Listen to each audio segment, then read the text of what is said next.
today I'll be presenting to you about factors affecting strategic decision effectiveness in higher education. First of all, I'll be discussing with you the challenges of higher education.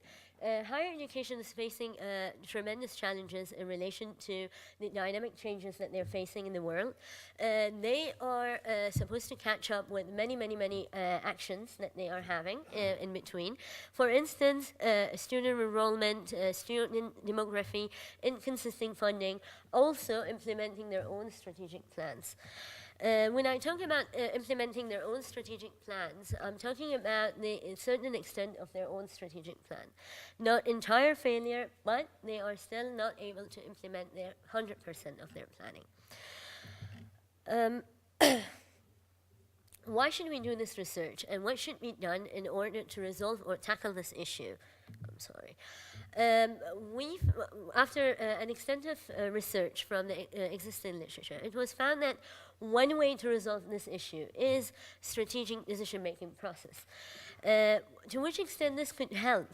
It is expected to help the higher education context to understand better or to take better decisions while developing their own strategic plans. Also while implementing their strategic plan. So this was found as a major gap, and this gap was defined by many researchers like Hinton, Taylor, and Pitchard 2016.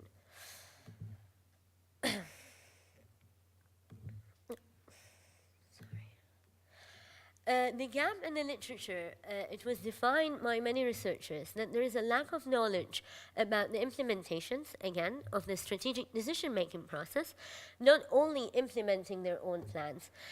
Also, yet we don't know to which extent and what are those factors of the strategic decision-making that could help the higher education to face those challenges in the real world. Sorry, I think there is a technical issue with the laptop itself. Why strategic decision-making process? Why did I focus in my research on strategic decision-making process?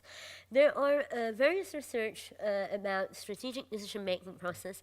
Models were developed and they were investigated. However, they were not investigated in a higher education context.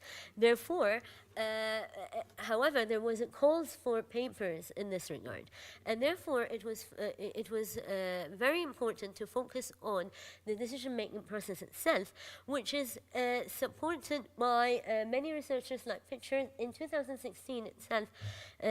Until today, they are calling for certain papers. The strategic decision-making process, it could help the higher education institution to predict the effectiveness of the decisions to be taken prior to implementing it. So it is a predictive model, which is very important to know.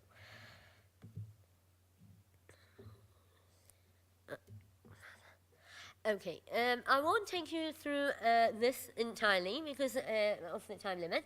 However, some samples of strategic decision-making process, it could be some sort of examples like enrollment decisions or, for example, affiliation with institutions, partnership, etc. The current models developed for strategic decision-making, I have been developing my model based on a couple of models from Aldhaen, which was developed in 2014. Also, Nouri, which was developed in 1998, and Aldhaen in 2007.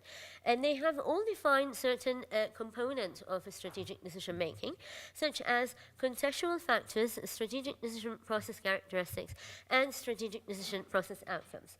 And my model will be focused on these three components, such as decision importance as a specific characteristics, and it is an independent variable, strategic decision process characteristics, such as rationality, intuition, decentralization, which is the process characteristics, and decision effectiveness as a process outcome. just to take you through the, to have an interactive here session, do you think this is enough for any model to be developed? Because this was the model, when I say it's an extended model, I have added two more factors to this.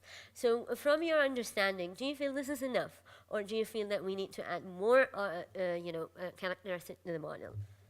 Any idea? Or shall I carry on? Okay.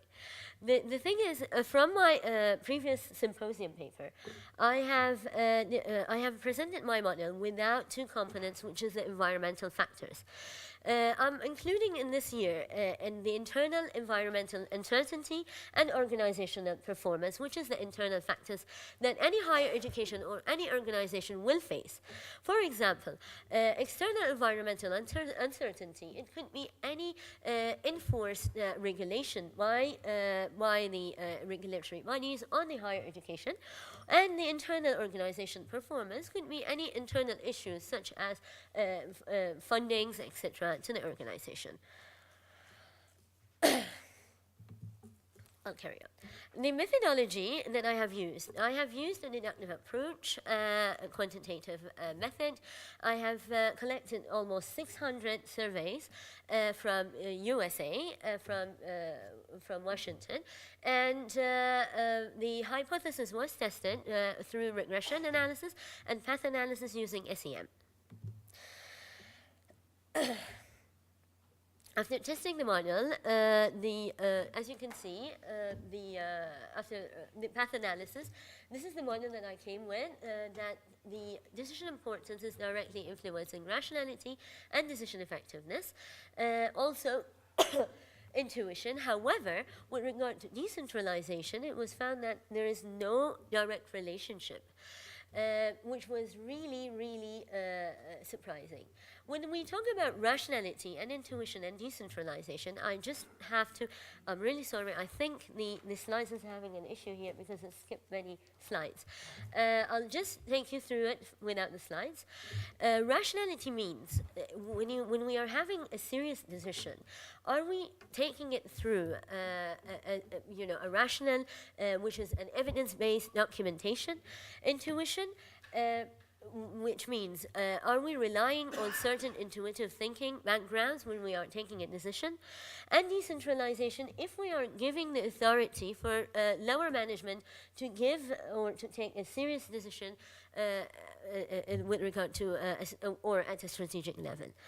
From the path analysis, or SEM, as you can see, that the relationship was found, which is influencing strategic decision making, it's only through rationality and intuition, and it does not have any connection with decentralization.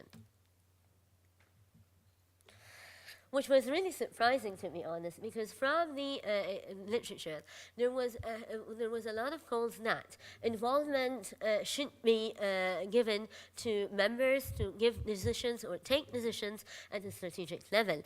However, in higher education context, this was not found significant. As you can see, I'm really sorry.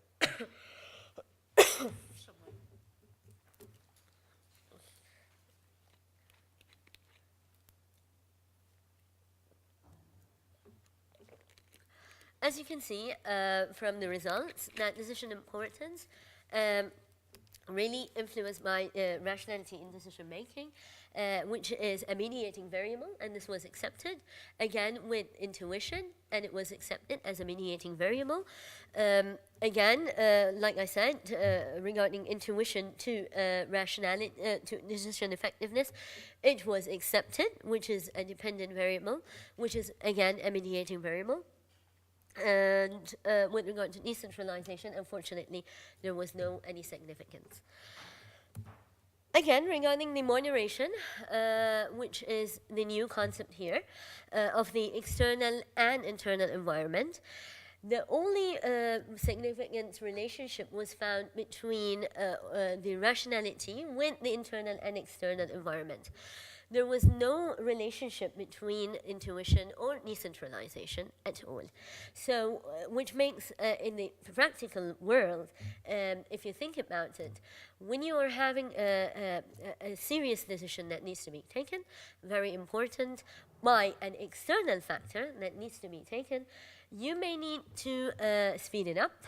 So, rationality will be influenced in here as well as the internal factor.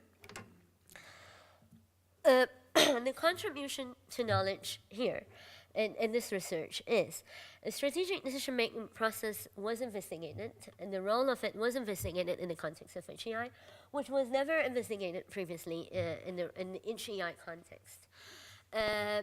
Also, which is novel here, the relationship between rationality and intuition.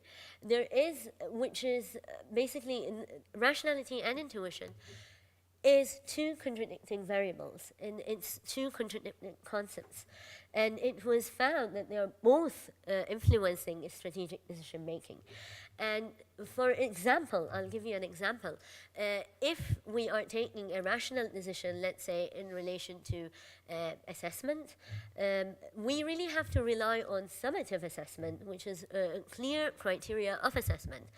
At the same time, we need to rely on certain extent of intuition, which is, the background and the speciality of the decision maker to give the right grading for this assessment.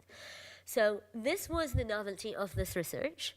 These two contradicting variables were never investigated as part of any model in relation to strategic decision-making process. And it's also, this is a model that determined decision effectiveness prior to the implementation, which is a predictive model to support higher education context. Thank you very much, and I'm really sorry about the speed. I cannot talk anymore. Well done, Esra. Thank you. Thank you very much, Esra. Thank you. I will open the floor for questions. Even the panel are welcome to ask students. I have a question. Please. So, thank you for the talk. Thank you. Hope you get well soon, Thank you. first of all. Very interested to see what you said there about strategic decision making. Did I hear correctly? You said decision decentralization and decision effectiveness were rejected. So does that mean that decision making in HEIs is useless? What does this mean? No. This means that decentralization, while taking a decision, doesn't really work. It means that it needs to be centralized at a certain level, which is governance, for example, which makes it much more effective. But if we give the authority for lower management or senior, middle class management, it may not be as effective as it is at a certain and centralized manner. So what are some of those factors of effectiveness? Because you mentioned several times internal factors and external factors. What might they be? Internal factors. There was. I have used my questionnaire or my measurement tool was adapted from Albania, which was already tested. However, the internal factors, things like a human resource, things like inconsistent budgeting. Those are the internal factors. However, the external factors could be some sort of enforced regulations or dynamic changes in the global market. Okay, thank you. Talal? Okay, so I'm just trying to see from what will be the theoretical contribution here. My theoretical contribution is would be in relation to investigation of the theory of decision making and decentralization theory.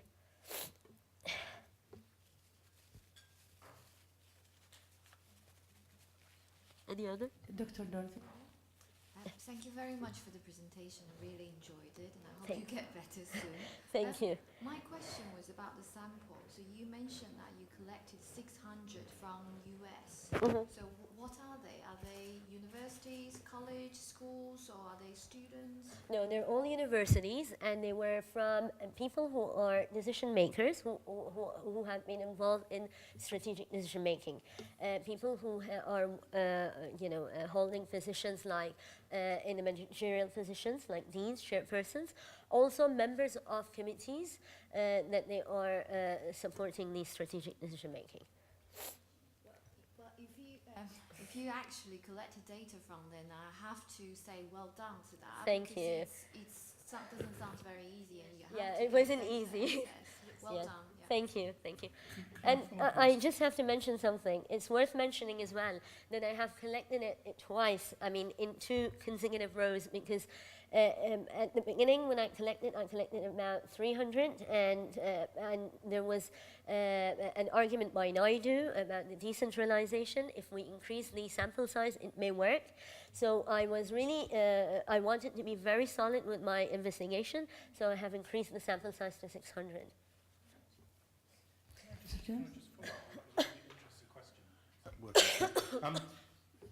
I too was quite surprised by the sample size, and congratulations, and also congratulations Thank you. for managing to get through the talk. I think one of the things that I'm interested in is 600 from America will give you a very particular kind of decision maker. American academia is structured in a very particular way with a professional class of administrators.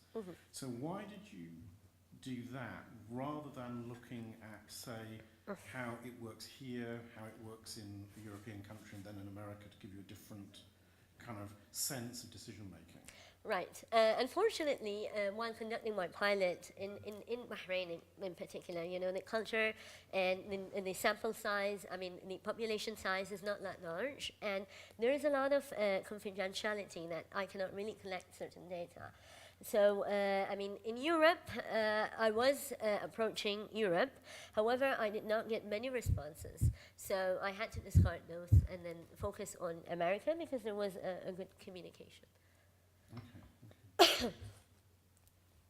Just sorry, one last question. I don't mean to labour your voice anymore. This is very interesting research, then, given everything you've said. This is eminently publishable. What's your publication or future research strategy post-PhD? Well, it's worth mentioning that I was working with Saeed al-Banna, who is the model that I am developing upon, who's the author for the model. However, I stopped publishing any work right now because of some, because my supervisor advised me so. However, I am willing to publish my work immediately after finishing my PhD, and not only in relation to this predictive model, it's also at the implementation stage, so testing it from both angles. Okay, well done. We wish you luck. More questions? Yes, one question. Can I ask? Yes. Hello. Did you, you said prior to implementation, by any chance, did you test, did you collect any data after implementation? Yes, my questionnaire was having 2. This is an interesting question because my supervisor was asking me the same question. It's basically the questionnaire that I had. It had 2 parts, part A and part B.